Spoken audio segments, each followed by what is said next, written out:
அவ்வளோ கஷ்டம், அவ்வளோ இதுவாயிடுச்சு. இங்கே இவனுங்கிட்ட எத்தனை போய் காட்டினா அதை மாற்றணும், இதை மாற்றணும், இங்கே மாற்றணும், எதோ மாற்றணுன்றாங்க. சரி, ஓகேண்ணா. ஒன்றும் இல்லை, அதாவது கஷ்டங்கள்ன்றது வரும் போயிடுச்சு. ஏன்னா ஒரு இடத்துல காட்டலாம், எல்லாம் வந்து சித்தூரில் எடுத்த வண்டினா இது ஆந்திரா சித்தூரில் எடுத்துகிட்டு போய் காட்டினா அது நாசில் அதான் காட்டணும் பார்த்து வீடியோவில். நாசிலெல்லாம் மாற்ற சொன்னான், நாசிலும் மாற்றி ஆயிடுச்சு. மேலே வந்து அந்த பம்பை வந்து சர்வீஸ் பண்ணி கொடுத்து பம்பில் எதனா போயிட்டு இருக்கோம், பம்பை கூட மாற்றி வச்சு ஒயரிங் ஹண்ட்ரட் கூட தெரியல எனக்கு. அவ்வளோ கஷ்டமாக இருக்குது. அந்த ஒயரிங் ஒர்க்கே என்னான்னு கூட தெரில.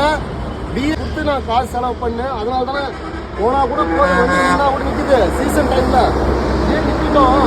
அதனால பார்க்கிங்கில் போட்டு ஒரு 7 நாளாக என்ன கேட்டாங்க நிறைய பேர், ஏன்டா வண்டி அப்படி நிற்க வச்சுருக்குது, டியூ எப்படா கட்டுவான்னு கேட்டாங்க.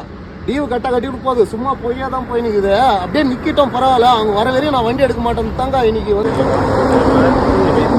நம்ம பார்க்கறதுக்கு முன்னாடி இருந்ததுக்கு இப்போ இருந்தது ஓகேண்ணா. ஓகேண்ணா, இப்போ இருந்தது சவுண்டே வந்து அதை தான் கேட்குறேன். 14 வீலு அடுத்த வண்டி அதுவே வந்து 2017 மாடலு. அந்த வண்டி கூட ஏற்றத்துக்கு வந்து பீச்சாப்பூர் லோடுங்க. அந்த வண்டி ஸ்டார்ட் பண்ணால் சவுண்டு நார்மலாக வருது.